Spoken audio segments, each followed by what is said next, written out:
Have you ever felt underappreciated?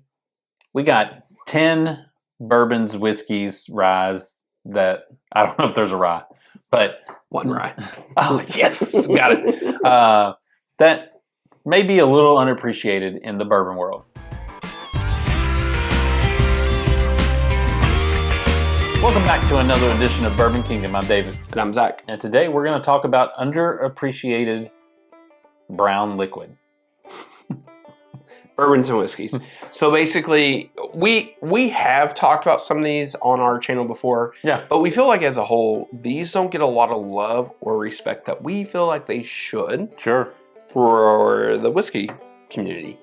All of these are non-allocated, so I won't say that all of them sit on shelves everywhere because I don't know Where you live. and where you live and blah, blah, blah. Like, I've been in certain parts of Michigan where all you can find is Jack Daniels makers and Old Forester. Like, that's all you can find. Yeah. And there was like 186 proof Old Forester. That was it. It was all makers, all Jack Daniels. That was it. That's it. So, sorry to my Michigan people, but you know who I'm talking to. Yeah. So anyways, put in the comments below what you guys think are some very underappreciated whiskeys, bourbons, ryes, whatever it is, scotch. Heck, you know, throw whatever you want to throw out there. I don't care. And hit Not that like tequila. notification. Ooh, I do love some tequila. Throw a little tequila out there. There's a couple of you out there. Y'all know what I'm talking about. No. Also, I had a bad experience. only twice. There was somebody who did ask me, hey, can I just send you a tequila sample this year for your advent? And I was like, no, not at all. You cannot. Because it has to be a whiskey. Yeah. It has to be a whiskey. Yeah. You can send me personally a whiskey or a tequila sample. That is fine. Anytime. I mean, they did send Fireball, so that's technically not a whiskey. He knows who he is. Yes, he does know who he is. He does it every year. Yeah. Today's episode is brought to you by ZBiotics. Dave, after a long night of drinking, do you hate waking up feeling miserable in the morning? For sure. Well, thanks to our good friends over at ZBiotics, you don't have to do that anymore. Yeah. So here's how ZBiotics works. It's ZBiotics Probiotic is the world's first genetically engineered probiotic. It was designed by PhD scientists, like the real scientists, to tackle rough next mornings after drinking. Here's how it works. When you drink, alcohol gets converted into a toxic byproduct in the gut. It's this byproduct, not dehydration, that's to blame for your rough next day. So ZBiotics produces an enzyme to break this byproduct down, and it's designed to work like your liver, but in your gut where you need it the most. So just remember to drink ZBiotics before drinking alcohol, and drink responsibly, and you'll have a great next day. So Dave, I'll tell you a little quick story here. So, Halloween, obviously you take the kids around, you pass out candy or whatever. Do. Well, a bunch of us here in the neighborhood, we were like, you know what, we're just all going to chill at my house. We'll drink some whiskey and we'll pass out the candy while the wives take around the kids and the kids have a great time. Yeah. So I took one of these beforehand, because there was a lot of whiskey being shared. Yeah. And needless to say, woke up feeling like $1 million the next day. And it's super easy to use. All you have to do, take this, unscrew the cap. You just take that and drink a whole glass of water. And then you're going to feel good tomorrow. So here's the deal. Thanksgiving is right around the corner. So do yourself a favor. Stock up on ZBiotics Probiotic before your feast, before your drinks, all that good stuff. And that way you can be thankful on Black Friday. Oh, that's true. A lot of good bourbon hunting on Black Friday. Yeah. Go to zbiotics.com /Bourbon Kingdom or scan the QR code on the screen somewhere right here to get 15% off your first order when you use Bourbon Kingdom at checkout. You can also sign up for a subscription using our code so you can stay prepared for any occasion. ZBiotics is backed by 100% money back guaranteed. Remember to go to zbiotics.com /Bourbon Kingdom and use our code Bourbon Kingdom at checkout for 15% off. Thank you, ZBiotics, for sponsoring this episode, and they are one of the best. Agreed. That madman. All right, we're gonna go back to the actual list. I feel like this is a good, healthy place, to start. Yeah. So this is JTS Brown, Bottle and Bond, 100 proof. This is one of the most absolute underrated bourbons that's on the market, in my opinion. It's like $16. It's fantastic. I have a great story with it. First time I ever had it, it was actually on tap at a local pizza place that I enjoyed. I've heard the story. Well, for everybody who hasn't, it was literally on tap. I think Heaven Hill just sent them out in kegs just to kind of like test it, see how it would do. And I had this was like $1 pour, and it was a heavy pour at that. Yeah. Maybe a $2 pour, I can't remember. Yeah. Needless to say, I did not drive home that night because I was very responsible. But this thing is delicious. Over the years, I have and my boy Paul knows exactly what I'm talking about. Over the years, I've grown to agree with you. Like, this is, for $16, this is just a really solid pour. Just so good. And you should have this on your bar. If you don't, you should go out and spend $16 and buy one. Yeah. It's one of those perfect you can drink neat. Or if you feel like having like a Coke and a bourbon, Coke and a whiskey or whatever, Coke and a ginger ale, whatever you never feel bad mixing a $16 bourbon. Exactly. All right. Next one, Knob Creek 9 year. The reason why I add this to the list is there's been a couple of you guys I've put in the comments in different videos like, hey, blind this against this, blind this against that. And like talking like either if it was like a Four Roses barrel strength or an Elijah Craig barrel proof, some stuff that you wouldn't think would compete with, like this wouldn't compete with that, and actually does, and occasionally it can beat some more allocated stuff, some higher proof stuff. I am always surprised throwing this into a blind that I do for myself, and this does really well. Even if it gets last place, it still does really well. Like, it still holds up. Yeah. It's an easy buy. It is an easy buy. To me, it's just an easy buy. And this, again, this 90, I mean, it's just, it's really solid. It's worth, again, having on your bar. Yeah. If you don't, you should pick one up because you will be happy with it. And the people who come to your house to drink will be happy with it. Agree. Let's do this one. Benchmark Foolproof. Now, I know this isn't quite everywhere for everybody. I get that. And I know there was some chatter being like, oh, this was that year's GTS that never came out, blah, blah, which it wasn't. No. Don't sit there and think that.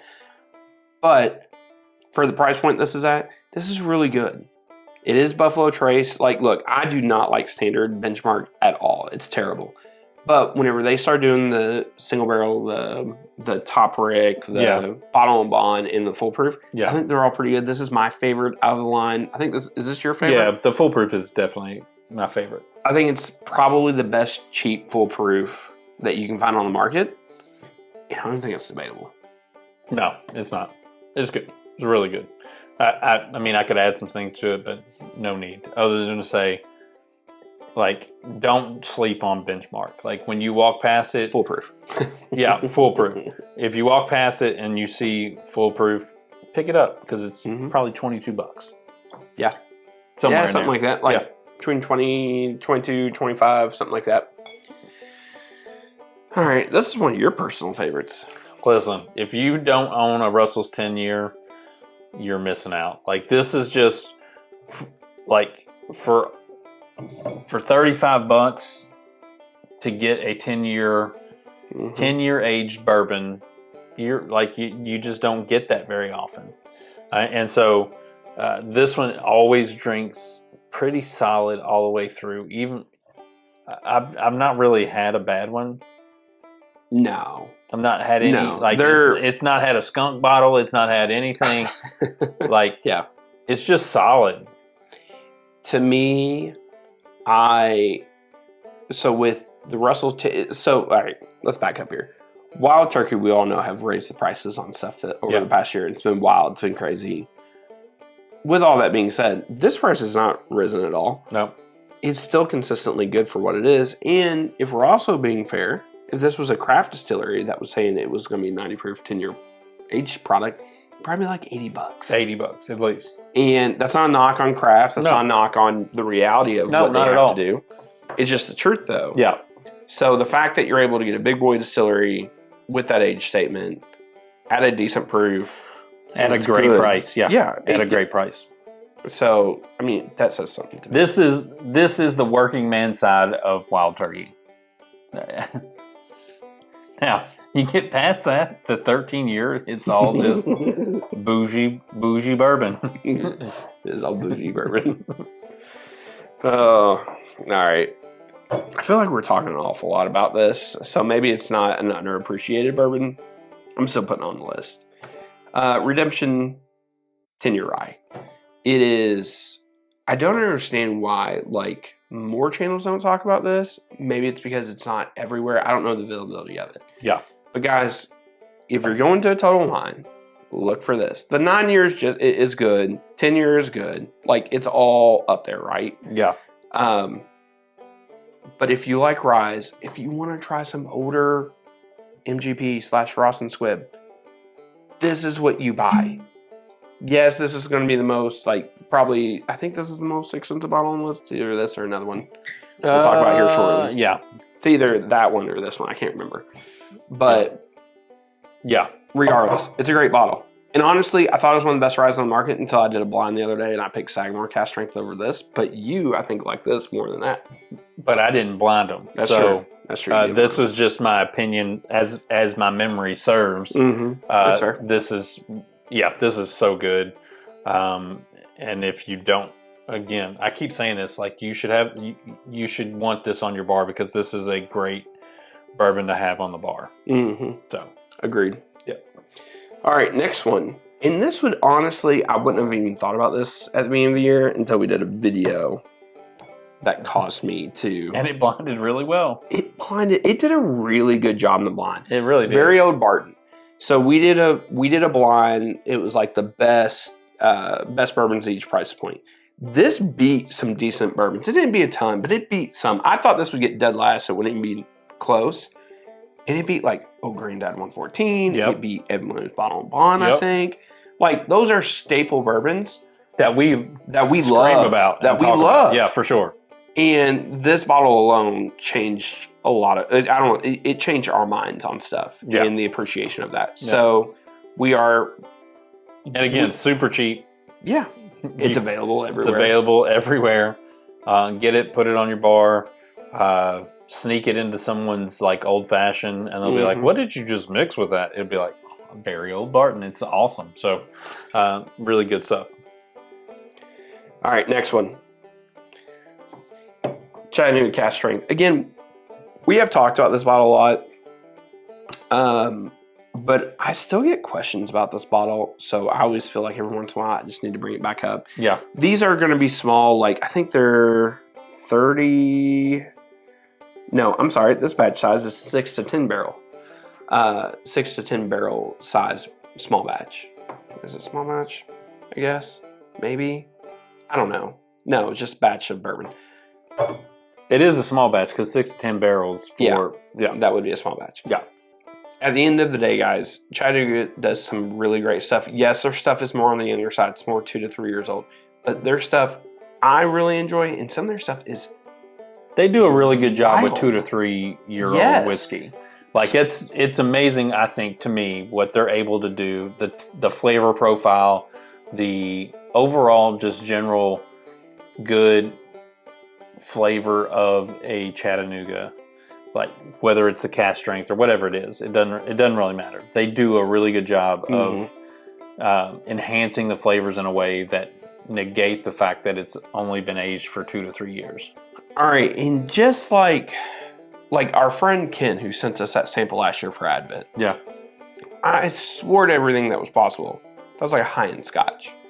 Yes, and it was this. It was just cast strength, and I was blown away because I was like, I would have sworn that would have been like a really high-end Scotch. So it just tells you the variety and stuff that they have. Mm-hmm.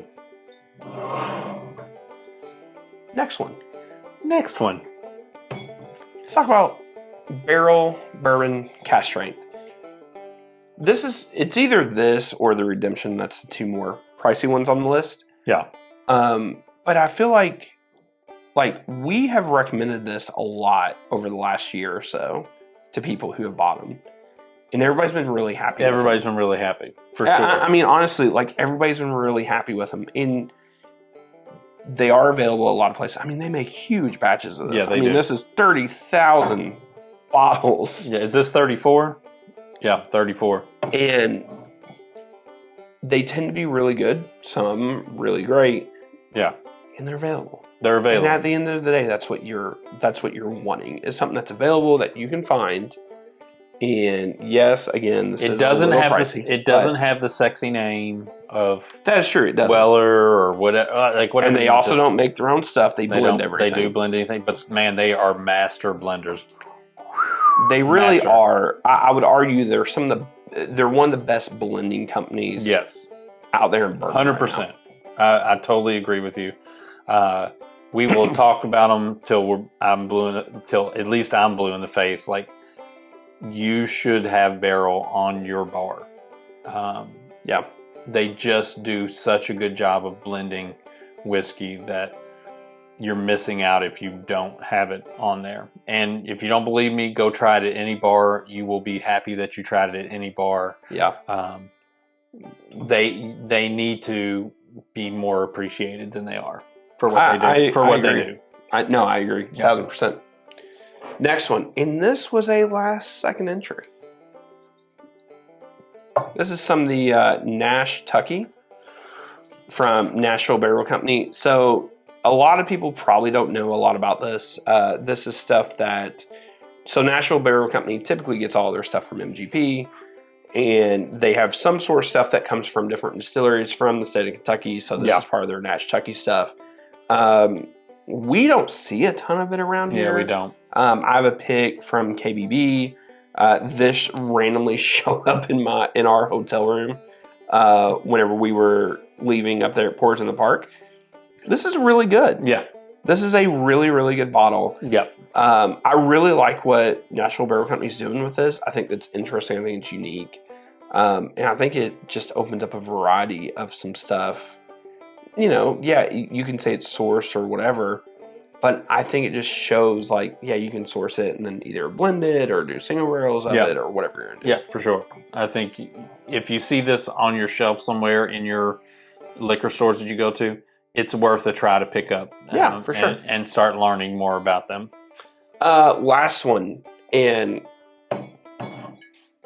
channel favorite, at least of mine. Mm-hmm. This is a Maker's Mark. Yeah, for sure. Maker's Mark Cask Strength. So Dave and I just did the Cellar's Age tour, and we got to try this. Yep. On the Cellar's Age. Yep. Tour, and I remember looking at guys, talking to a couple guys there, and they're like, "Man, this is really good." I'm like, I keep telling you guys, this is really good. I think, to me, not all batches are the same, but I think a lot of batches compete with an antique pick. It's all around the same proof. Yep.